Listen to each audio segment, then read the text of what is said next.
আসসালামু আলাইকুম, স্বাগতম জেসমিন রসোই ঘরে। আজকে আপনাদের জন্য খুবই মজাদার একটি রেসিপি নিয়ে হাজির হয়ে গিয়েছি আমি জেসমিন আক্তার। আজকে তৈরি করে দেখাবো খুবই মজাদার একটি কাবাব।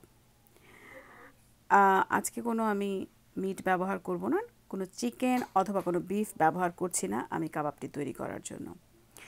আমি কাবাব তৈরি করব চিতল মাছ দিয়ে।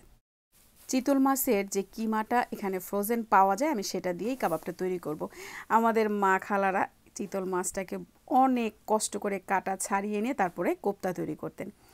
এভাবে এরকম ফ্রোজেন যে কিমাটা পাওয়া যায় আমি সেটা দিয়েই কাবাব তৈরি করব। প্রথমে আমি কিমাটাকে ভালো মতন ধুয়ে নিচ্ছি এবং পানি ঝরিয়ে নিচ্ছি। আমি এখানে 5 প্যাকেট কিমা ব্যবহার করছি চিতল মাছের। দিয়ে দিচ্ছি পেঁয়াজ, দুটো পেঁয়াজকে আমি প্রথমে ব্লেন্ড করে নিব, একটু বড় সাইজের পেঁয়াজ। এরপরে আমি কাঁচামরিচ দেখিয়ে দিচ্ছি, আমি যে যার মতো ঝালটা দিতে পারেন, আমি এখানে বেশ কয়েকটি কাঁচামরিচ ব্যবহার করেছি। কাঁচামরিচটাকে এভাবে প্রথমে আমি একটু ফুড প্রসেসরে দিয়ে ব্লেন্ড করে নিচ্ছি। এরপর এখানে দেখিয়ে দিচ্ছি আছে রসুন এবং আদা, 1 টেবিল স্পুন রসুন, 1 টিস্পুন আদা। দেখিয়ে দিচ্ছি গরম মশলা নিয়েছি 1 টিস্পুন, শুকনো মরিচ গুঁড়ো 1 টিস্পুন এবং হাফ টিস্পুন হলুদ গুঁড়ো। এবার ফুড প্রসেসরের ভেতরে আমি মাছটাকে দিয়ে নিয়ে মানে কিমাটাকে দিয়ে নিয়ে আদা রসুন দিয়ে দিচ্ছি।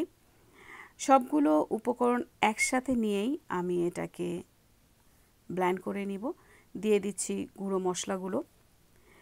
এরপরে রেডি করে রাখা পেঁয়াজের পেস্টটাও আমি এর ভেতরে দিয়ে দিচ্ছি। যারা কন্টিনিউ আমার ভিডিওগুলো দেখেন কিন্তু এখন পর্যন্ত আমার চ্যানেলটিকে সাবস্ক্রাইব করেনি, আশা করি আমার চ্যানেলটিকে সাবস্ক্রাইব করে আমাকে সাপোর্ট করবেন, আমার পাশে থাকবেন। আমি এখানে পেঁয়াজ দিয়েছি প্রথমে ব্লেন্ড করে মানে পেস্ট করে নিয়েছি খুব ভালো মতো।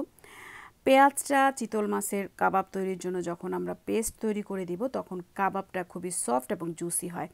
সবগুলো উপকরণকে আমি হাত দিয়েই মেখে নিতে পারতাম, তবে ব্লেন্ড করে নেওয়ার ফলে কাবাবটা অনেকটাই সফট থাকবে, অনেক হার্ড হয়ে যাবে না। এবার দিয়ে দিচ্ছি লবণ আমি এখানে টোটাল দিয়েছি 1.5 টিস্পুন। আপনাদের স্বাদ মতো লবণটা ব্যবহার করতে পারেন। লবণ আর ঝালটা যার যার পছন্দ মতো ব্যবহার করাই ভালো। আর একটু ঝাল কম দিয়ে যদি আমরা কাবাবটা তৈরি করি তাহলে বাচ্চারাও খেতে পছন্দ করবে। অল্প তেলেই আমি কাবাবগুলোকে ভেজে নিচ্ছি, আপনারা চাইলে ডুবো তেলেও ব্যবহার করতে পারেন। ডুবো তেলেও মাছটা মানে কাবাবটা ভাজা যায়। কেমন লাগলো রেসিপিটি আমাকে অবশ্যই কমেন্ট করে জানাবেন এবং যদি ভালো লেগে থাকে তাহলে অবশ্যই শেয়ার করে দিবেন ফ্রেন্ডস অ্যান্ড ফ্যামিলির কাছে, লাইক করবেন। আর পাশে থাকার জন্য আমাকে সাপোর্ট করার জন্য অবশ্যই যারা ফেসবুক পেজ থেকে দেখবেন তারা পেজটিকে ফলো করে রাখবেন, আর যারা ইউটিউবে দেখবেন তারা সাবস্ক্রাইব করে আমার চ্যানেলের সাথে থাকবেন। আল্লাহ হাফেজ।